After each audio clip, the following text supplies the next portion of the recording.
тэгээд бас янз янзын юу ойлголт байх л да. Мэдээч хэрэг одоо юуны өмнө Монгол улс маань хүн санаа зовхгүй ажиллаж хөдөлмөрлөж тэгээд хөдөлмөрлөөд олсон хөдөлөөрөө санаа зовхгүй амьдардаг тийм нийгэм байна. Тэгээд хуучин зам уламжлалаа өвлсөн ийм болсон тохиолдолд Монгол брэнд нь хатгалагдаад үлдэн амжилтанд хүрнэ гэж бодож байна.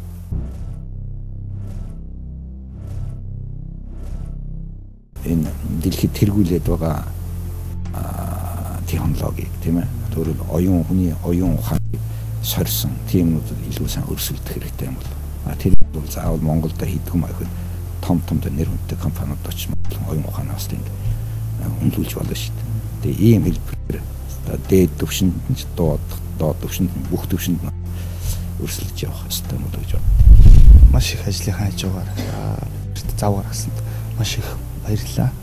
Тэгээ таны цааш тийм ажилд өндөр амжилт хүсье. Монгол улсынхаа хөгжилд жинтэй том хогн сайн гэж намд болно зүгээс хүсэж байна. Та бүхэн зориуд одоо Монгол орноос зорин ирж энэ алс хол Японд ирж Монгол улсын боловсрол энэ системийг хөгжүүлэх залуучуудыг цаашд нь өсгөж одоо томруулахад хин төлөөд энийг чухал одоо нэвтрүүлэг хийж байгаа явдал би хувьдаа их баярлаж байна. Тэгээ энэ байх хугацаанд та бүхэн бас Японы сайн талуудыг сайн олж Монголынхан залуучууд нийт хүмүүст хүргэнэ гэдэгт найдаж байна. Элчин сайдын яамны зүгээс болцоотой бүхэд хэлбэрээс та бүхэнд дэмжиж ажиллахыг бодож байна да. Баярлалаа. За баярлалаа.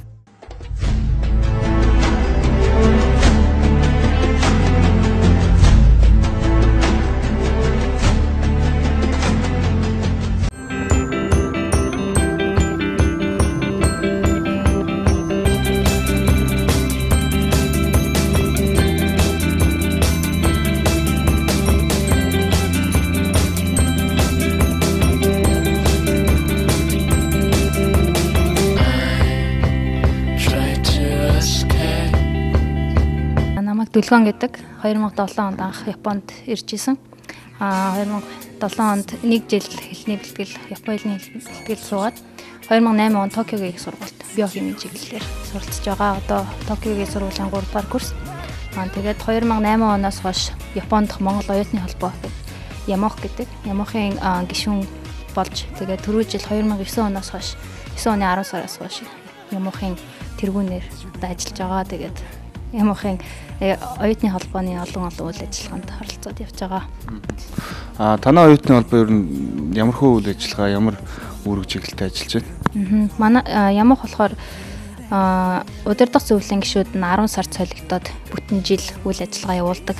Тэрний дотор спортын наадам гэдэг саксны тэмцээн, теннисний тэмцээн, тэгээд спортын наадам явуулдаг. Тэгээд оюутны шинэ жил гэж 12 сард болдог. Мөн уран уулзалт гэдэг олон профессор бидний өмнөх дээд курсын оюутнууд ирж биднэрт өөрсдийн хийж байгаа судалгаа шинжилгээ бас яжлынхаа талаар танилцуулж ярьдаг, биднэрт зөвлөгөө өгдөг тийм уран уулзалт гэдэг юм зохион байгуулдаг. Тэгээд 2 сард болохоор цагаан сар гэж зохион байгуулдаг. Бид нар тусалдаг олон Япон хүмүүс байдаг. Тэр хүмүүстэй Монголын цагаан сарыг танилцуулах, Монголын соёлыг танилцуулах янз янзын үйл ажиллагаа явуулаад одоо тийм зааланд японочдыг ураад Монголын цагаан сар гэж юу байд юм бэ гэдгийг танилцуулдаг. Тэгээд цаашлаад одоо 4 сард болж байна. 4 сард Японы шинэ жил эхэлдэг. Одоо манай 9 сарын 1 гэдэг шиг 4 сард оюутнууд шинэ дээшээ ахиж шинэ сургуульдаа ордог. Тэгээд 4 сар шинээр ирж байгаа Монгол оюутнуудыгаа урьж тэднэртэй Японд амьдралын сурлагын талаар олон зөвлөгөө өгч тэдний асуултанд хариулдаг.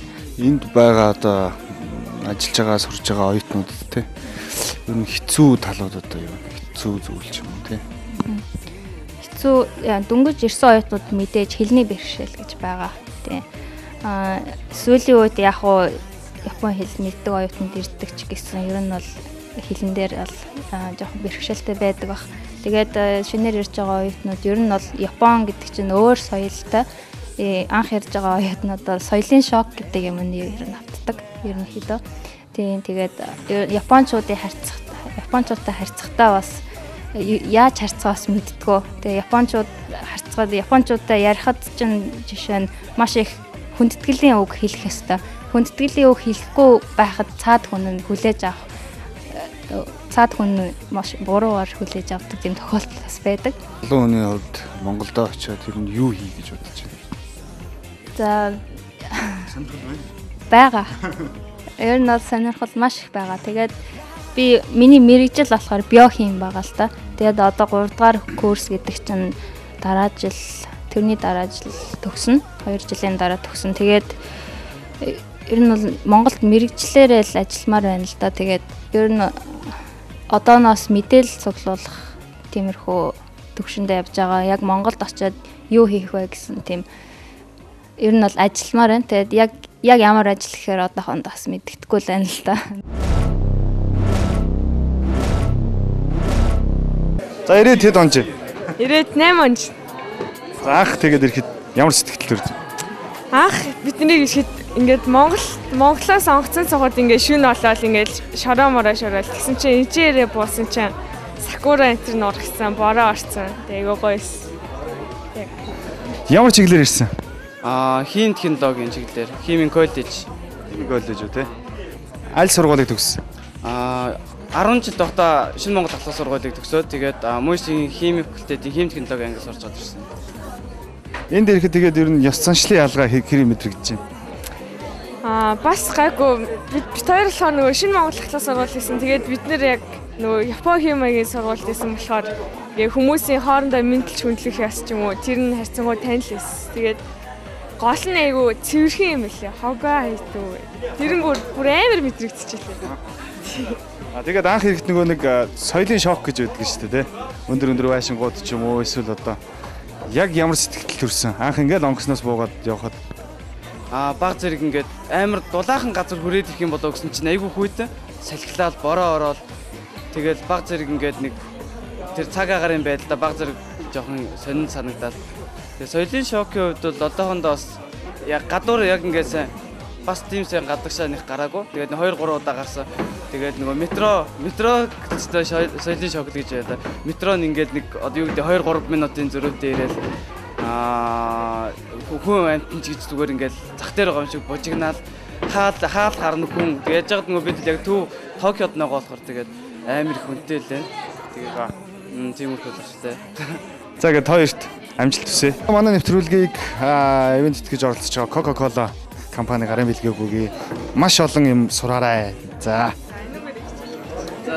Олон юм бичээрэй.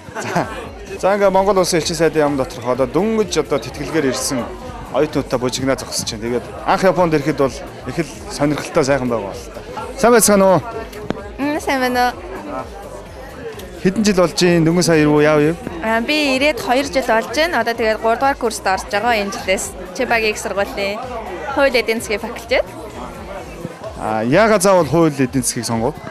Тэгээд нийгмийн ухаан талдаа угаасаа багасаа ямар сонирхолтой байсан. Тэгээд олон нийтийн үйл ажиллагаа ямар нэгэн менежменттэй холбоотой зүйл их дуртай болохоор энэ мэргэжлийг сонгосон. Тэгээд цаашдаа ер нь яг юу хий гэж бодож байна? Монголдо хизээгээр очих гэсэн бодлоо. Одоо 3 дугаар курс, 4 дугаар курсээ төгсөөд би бол Монголдо харьж ажиллаж үзье гэж бодож байгаа. Ер нь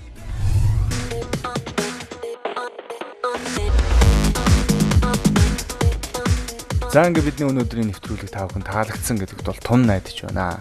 Мэдээж одоо Монгол залуу хүн болгон одоо зөвхөн нөөдөө тэмүүлэлтэй, урам зоригтой байсныг энд бол хэлэх юм. Ингээд бид одоо дараагийнхаа нэвтрүүлгээр Япон улсын тухай, энэ сонирхолтой буудлын тухай, мөн одоо Япон улсын залуучуудын гудамж гэж нэрлэдэг Шибуягийн гудамж, Харажукугийн гудамж аясан нэвтрүүлэг та бүхэндээ төлөвлөх болно. Ингээд дараа уулзтлаа. Түр баяртай үзэгчтэй.